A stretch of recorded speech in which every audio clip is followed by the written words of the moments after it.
The morning of December 1st, 1887, dawned brutally cold in Bennington, Vermont. A thick blanket of snow had fallen overnight, muting the already quiet town into an eerie hush. The air smelled of pine smoke and frost, and the only sounds were the creaking of icy trees and the occasional bark of a distant dog. But that morning would be remembered for more than just the cold. It would mark the beginning of one of Vermont's oldest and most haunting mysteries. At precisely 7:40 a.m., a familiar figure stepped out of the McAllister General Store. Henry McAllister, the 43-year-old proprietor, was well-known and well-liked in Bennington.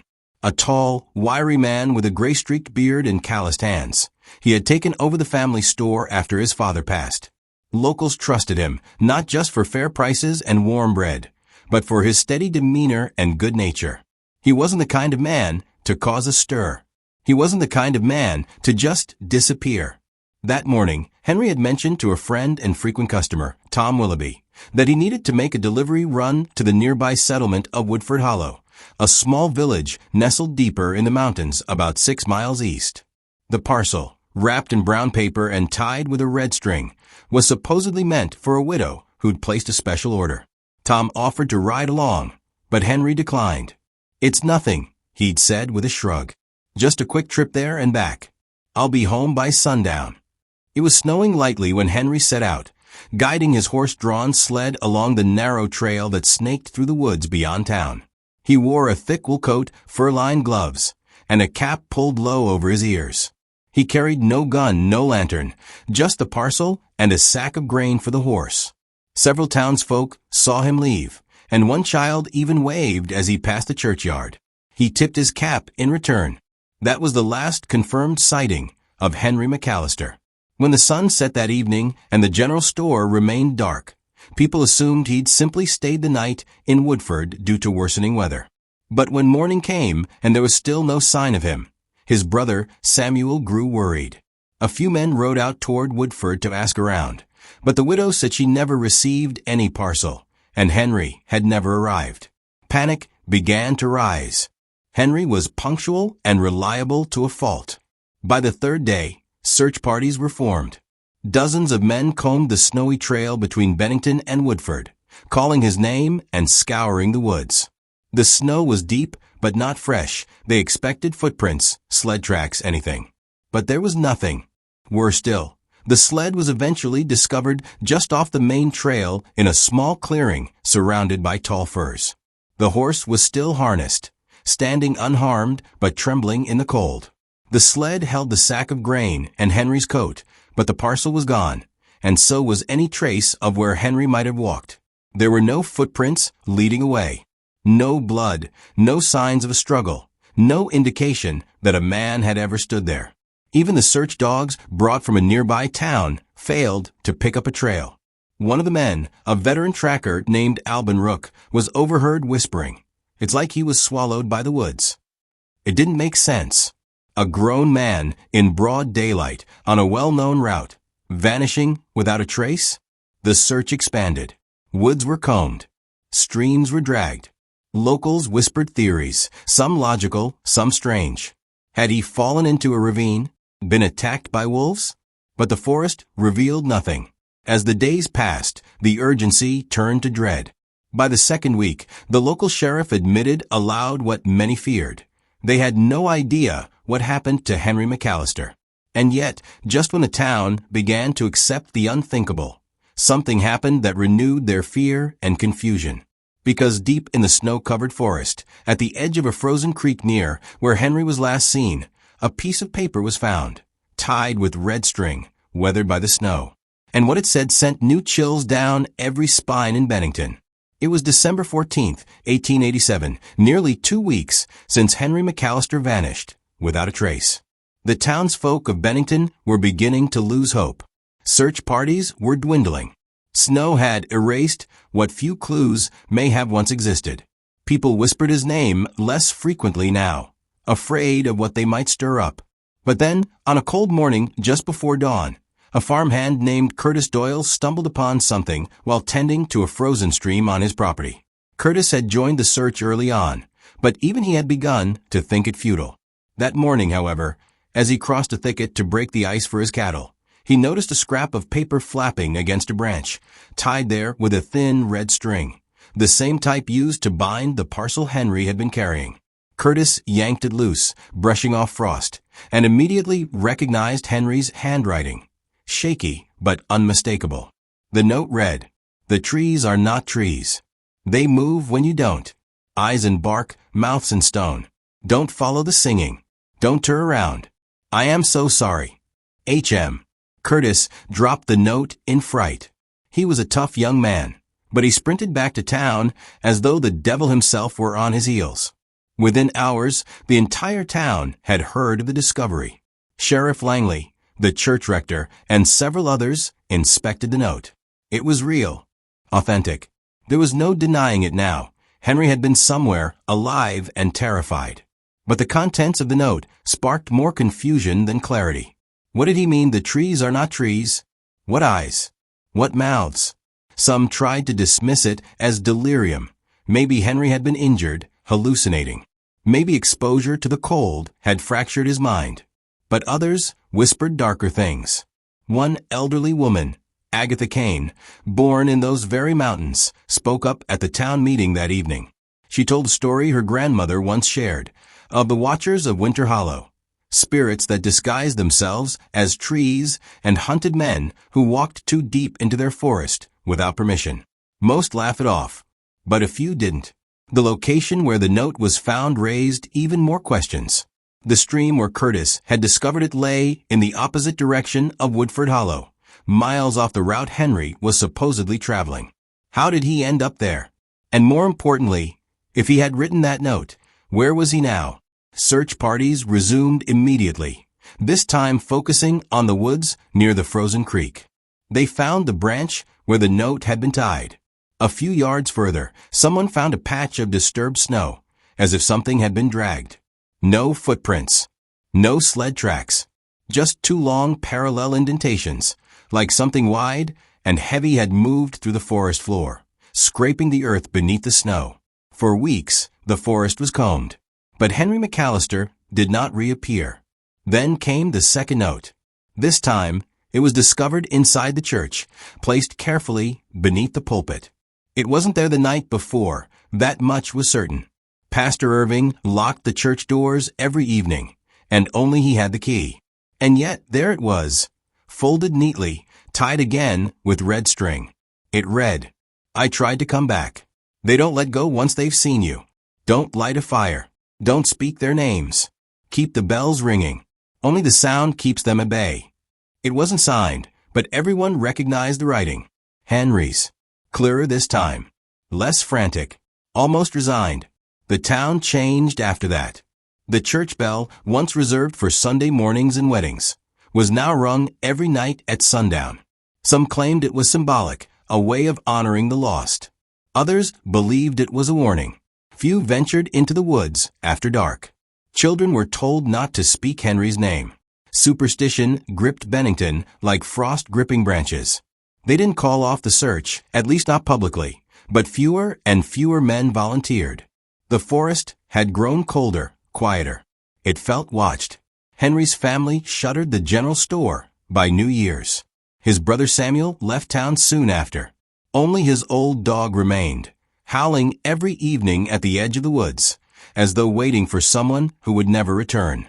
But the story was far from over, because in late January, a trapper named Orville Grimm returned to town white as a ghost, swearing he had seen a man, naked, pale, and mumbling, in the trees beyond Raven's Ridge. And, behind him, he said, the trees were moving, watching. As dawn broke, the silence in Bitter Hollow grew heavier. Eliza's sudden disappearance sparked chaos in the community. Sheriff Willard Haynes, a stern but fair man who had known the Caro family for decades, was called in. By midday, dozens of townsfolk had taken to the woods with lanterns, rifles, and prayers on their lips. But the snow, thick and unforgiving, had already swallowed most of Eliza's tracks. Only a faint trail of broken twigs and disturbed frost remained, a ghostly map vanishing by the hour. Willard made his way into the forest, accompanied by the Reverend and Eliza's cousin, Thomas, a soft-spoken schoolteacher who was more familiar with ink than blood. She wouldn't run, Thomas kept repeating, as if saying it enough might make her reappear. She was afraid of the woods. She never even went near them alone. What troubled Willard most wasn't just the vanishing itself. It was the path Eliza had taken. Her footprints had led them not toward the river or any cabin or escape route, but deeper into an area known locally as the Devil's Glade. The name, dismissed by most as superstition, had its roots in old Lenape legends, warning of spirits that hungered for sorrow and sang to the lost. Few dared to enter it even in daylight, and those who had ventured too far spoke of strange symbols carved into trees, animal bones arranged in unnatural patterns, and whispers, always whispers, when no one else was near. They reached the glade by dusk. The wind had quieted, and all that remained was the eerie crunch of their boots in the snow and the rhythmic creak of bare branches above. As they stood at the edge of a frozen clearing, something about the atmosphere shifted. The trees around them felt watchful. And then they saw it, a dress. Eliza's white winter gown hung from the low branch of a twisted cedar tree, as if deliberately placed. It had no tears, no bloodstains, only a small, hand-stitched patch missing near the collar. Beneath the tree, embedded halfway in the snow, lay her locket, slightly open. Inside were two portraits, one of her mother and the other oddly smudged. A face obscured, as if someone had tried to erase it. Willard knelt by the locket, careful not to disturb the surroundings. "She didn't leave this here," he muttered. "This was left for us to find." Thomas's face had drained of color. Someone's playing a game. Just then, a low sound echoed through the clearing. Not the howl of a wolf, nor the rustling of trees. This was human. A voice soft and high, humming a lullaby. The same tune Eliza was said to sing to her youngest sister. It floated through the trees, lingering in the air long after the sound stopped. The men exchanged horrified glances. "We're not alone," the Reverend whispered. That night, the town was no longer just frightened. It was consumed by dread. Rumors swept through Bitter Hollow like wildfire. Some claimed Eliza had been taken by the spirits of the forest as punishment for some ancestral sin. Others said she had gone mad and wandered into another world entirely. But one theory clung to the minds of the elders, a figure known only in hushed tones as the Cold Widow. According to legend, the Cold Widow was once a settler's bride, abandoned in the snow by her faithless husband. Heartbroken and betrayed, she cursed herself into immortality, haunting the forests in a bridal veil of frost, stealing away anyone whose grief matched her own. Her victims were said to vanish without trace, except for a single belonging left in plain sight, as if mocking the living for their ignorance. Eliza's dress hanging in the cedar, her locket in the snow. It fit too well. By morning, Willard had doubled the search parties.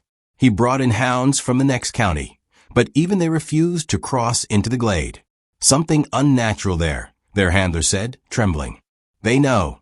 As the days dragged on, the snow grew deeper and hope wore thin. Thomas became reclusive, barely speaking to anyone except Reverend Cole. But at night, neighbors reported seeing him wandering the edge of the woods, staring into the trees and whispering Eliza's name. Then, a week after the disappearance, something even stranger occurred. Another item appeared in the glade. A child's doll, handcrafted, delicate, and old. Not Eliza's. Not from any home in Bitter Hollow, but unmistakably familiar. Thomas swore he had seen that exact doll once, locked away in a trunk in the Caro family's attic, belonging not to Eliza, but to her mother, who had died under similarly mysterious circumstances 30 years prior. It was then the townspeople began to ask themselves a question they hadn't dared consider. Was this truly a kidnapping? Or was Bitter Hollow being forced to repay an ancient, generational debt? Thomas couldn't sleep. Every night after Eliza vanished, he would stare out the frost-covered window of the Caro home, hoping, half expecting, to see her walking through the snow, barefoot and smiling as if nothing had happened. But what stared back at him was not hope, it was dread. The kind of dread that grows roots in your chest and coils tightly around your lungs. He couldn't stop thinking about the doll, The same doll he'd seen in a dust-covered trunk in the attic as a child, when his Aunt Margaret Caro had forbidden him from going up there. He remembered sneaking in, lifting the lid, and seeing it nestled in moth-eaten cloth, its glassy eyes cracked, its mouth painted in a fading, eerie smile. He also remembered how Margaret had screamed when she found him up there. Not scolded, screamed, as though he'd uncovered a corpse. Now 30 years later, that same doll had reappeared, pristine and untouched, resting on the snow beneath the cedar tree in Devil's Glade. Something wasn't right.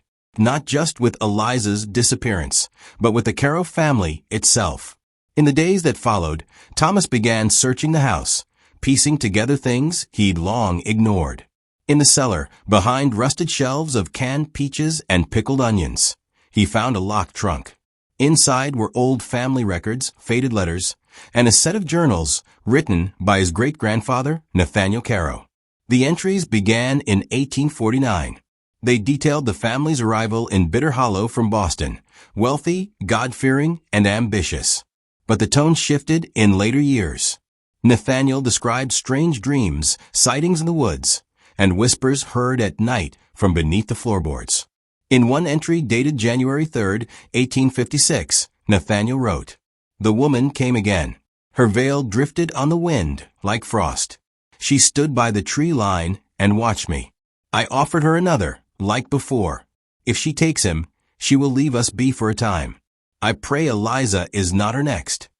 Thomas's hands trembled. He flipped back through the journal. Mentions of her appeared often, always vague, but always tied to a strange bargain. Sacrifices, offers, and the name Eliza was not new. In fact, it had appeared several times over decades, always at the center of some grim event. Could it be that every generation had an Eliza? He brought the journals to Reverend Cole, who read them in silence for over an hour. Finally, the Reverend closed the book, his face pale and ashen. This wasn't just a family. It was a cycle. Cole explained what he had heard as a child, rumors that the Caros had been cursed, that a pact was made long ago with something ancient that lived in those woods. The Cold Widow, perhaps, or something even older. In exchange for prosperity and protection during a brutal winter, one member of the family had to be given, willingly or not, every 30 years. And each time, the offering was a woman named Eliza. Thomas wanted to reject it all. He wanted to believe it was folklore, just like the stories of witches in the hills or changelings in the riverbed. But he couldn't, because something strange had begun to happen in the house. Windows that had been nailed shut were found ajar in the morning. Footprints, bare, delicate, and wet, appeared in the upstairs hallway, even when no one had entered. The air grew colder in Eliza's bedroom, no matter how many fires they lit. And every night, the lullaby returned, soft and clear, echoing from the trees outside. One evening, as snow drifted silently outside, Thomas found himself drawn back to the attic. This time, he opened the trunk deliberately. Inside, beneath the doll, was a small, ornate box. Inside it was a ring, Eliza's mother's wedding ring. But it was carved with a symbol he didn't recognize. A looping, almost serpent-like shape that pulsed faintly in the candlelight. He took it to the Reverend again, who brought it to an archivist at the local seminary. The symbol, they said, was pre-Christian, older than any local religion. A mark of a binding vow, the kind used not in ceremonies of love, but in contracts sealed with blood. By now, the town had grown quiet. No one spoke of Eliza anymore. Search parties had dissolved, and Bitter Hollow, ever superstitious, whispered that it was better to leave the past buried. But Thomas couldn't let it go. The journal, the doll, the ring, they all pointed to one thing. The Caros had been feeding the Cold Widow for generations. And this time, the cycle had come back for Eliza. But he wondered something no one dared ask before. What if the offering had not been accepted? The idea struck Thomas like ice water. What if the Cold Widow hadn't accepted Eliza? What if something had gone wrong with the offering? In every account he'd read from Nathaniel Caro journals, the sacrifice had always been swift, sealed, and silent. But Eliza's disappearance had been messy, public, witnessed. and it left behind too many things: the doll, the boot prints, the untouched tea. If the cold widow was bound by some unspoken agreement, a ritual, a pattern, then something had broken it this time. And when pacts are broken, things unravel. Over the next few days, Bitter Hollow began to change. Cattle were found frozen in their barns, though temperatures hadn't dipped low enough. Chimneys collapsed, spilling soot and ash into children's rooms. People began speaking in fragments, losing time, forgetting names. And in the woods behind Devil's Glade, trees bled sap, so dark it looked like ink. Some said the shadows between the branches were watching, waiting. One morning, the Reverend arrived at Thomas's door with shaking hands and pale lips. He'd found something behind the church. A grave, freshly dug, no marker, and in it a dress. Eliza's dress. It was arranged neatly over packed snow, her ribbon tied carefully on top. But there was no body, just a note, carved into the soil with something sharp. Debt unpaid. Time fractures. Thomas didn't sleep that night. He sat at the kitchen table, the doll on one side, the ring on the other, and Nathaniel Caro's journal open between them. The candle flickered wildly, as if reacting to every breath he took. That's when he realized something. The final entry of the journal, one he had overlooked, didn't mention the cold widow. It mentioned the second debt. We kept our part for as long as we could. But bargains unravel in the bloodline. The second debt awakens when the first is unpaid. If she is rejected, she will return, but not as before. It wasn't just a failure of the pact. It was the beginning of something worse. The cold widow had not taken Eliza, because Eliza wasn't meant to be taken. Not this time. This time, she was meant to replace. That night, Thomas walked to Devil's Glade. The air was thick, like wading through syrup. He carried the doll, the ring, and the journal.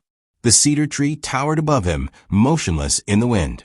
And beneath it, barefoot in the snow, stood Eliza. But it wasn't her. Her hair hung wet against her cheeks, her skin pale as ice. Her eyes were hollow, and her mouth moved in silent syllables. Thomas dropped the items at her feet and stepped back. "Eliza," he whispered. She tilted her head. "No," she replied. "Not anymore." The woods behind her groaned. The trees shifted, breathing. A low sound, like a lullaby underwater, rose around them. "You broke the chain," she said. "Now I remember who I was, and who they made me forget." The doll at her feet cracked in half. The ring dissolved into ash, and the journal burst into flame. Thomas fell to his knees. "I didn't mean to." She raised a hand. "You didn't." They did. Behind her, dozens of pale figures appeared in the woods, women, children, all with sunken eyes and names long forgotten. Generations of the Caro debt. Eliza stepped forward. "The debt isn't owed anymore," she whispered. "Now it's collected." When Thomas awoke the next morning, he was lying outside his home, his hands burned and frostbitten. The ring was gone. So was the doll. And Devil's Glade, according to the sheriff who investigated, no longer existed. The entire grove was swallowed by a landslide that no one heard and no one saw. Eliza's body was never found. But sometimes when the snow falls just right and the trees cast long shadows near the Caro land, people claim to see a figure watching from the hill.